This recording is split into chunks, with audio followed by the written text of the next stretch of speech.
Sir ఈ business ద్వారా so car achieve చేయడం అనేది సో వీళ్ళు మాకు గ్రేట్ అప్లైన్స్ అండి. నాకు బిజినెస్ పరిచయం చేసిన వ్యక్తి బాలకృష్ణ సార్. సో ఇక్కడ నన్ను బిజినెస్ పరిచయం చేశాడు. కానీ పరిచయం చేసినప్పుడు ఈ ఆపర్చునిటీలో ఎట్లా వర్క్ చేయాలి ఏంటి అనేది సో క్లారిటీ లేదు. సో తర్వాత అశోక్ సార్ ద్వారా ఈ బిజినెస్ క్లారిటీ అనేది తీసుకున్నాం. కానీ క్లారిటీ తీసుకున్నా కానీ సో ముందుకు నడిపించింది మాత్రం Anjali Das madam and Das sir అండి.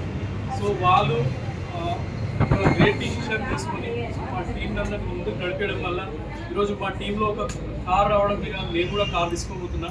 సో ఇలాంటి గ్రేట్ లీడర్స్ కూడా కార్ తీసుకున్నందుకు నాకు చాలా ఆనందంగా ఉంది. సో ఇది మేడం కూడా ఇప్పుడు ఫస్ట్ కార్ అని చెప్పేసి సో తర్వాత లగ్జరీ కార్ కూడా తీసుకోబోతున్నా అని చెప్పారు. సో చాలా హ్యాపీగా ఉంది. సో మా అప్లయన్స్ తీసుకుంటారంటే మేము కూడా ఫ్యూచర్లో అట్లా లగ్జరీ కార్స్ ఖచ్చితంగా తీసుకుంటాం. సో మాకు కూడా హోప్ అనేది బిల్డ్ అయింది.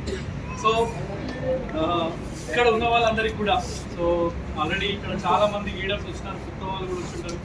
సో అందరికి కూడా నేను ఒక విషయం చెప్పాలనుకున్నది ఏంటంటే సో సలీం సార్ చాలాసార్లు చెప్తాడు, నమ్మితే సొమ్ము నమ్మకపోతే దుమ్ము అని చెప్పేసి. సో ఎంతమంది అయితే నమ్ముతున్నారు, ఎంతమంది అయితే డ్రీమ్ చేస్తారు, ఖచ్చితంగా వాళ్ళకి సంవత్సరంలో కారు ఇల్లు ఏది కావాలంటే అది వెస్టీజ్ ద్వారా మాత్రమే సాధ్యమవుతుంది. సో ఇంకా ఎటువంటి బిజినెస్ ద్వారా కూడా ఇంత తొందరగా అచీవ్మెంట్ తీసుకోలేము. కాబట్టి సో మీ అప్లై ఎవరైతే చెప్తున్నారో మీకు సో వాళ్ళ మాట నమ్మండి, వాళ్ళతో కలిసి పనిచేయండి. సో మీరు కూడా ఖచ్చితంగా అపాయింట్మెంట్ తీసుకుంటారు. మేము తీసుకున్నామంటే మీరు కూడా తీసుకోగలుగుతారు. సో థ్యాంక్ యూ అండి.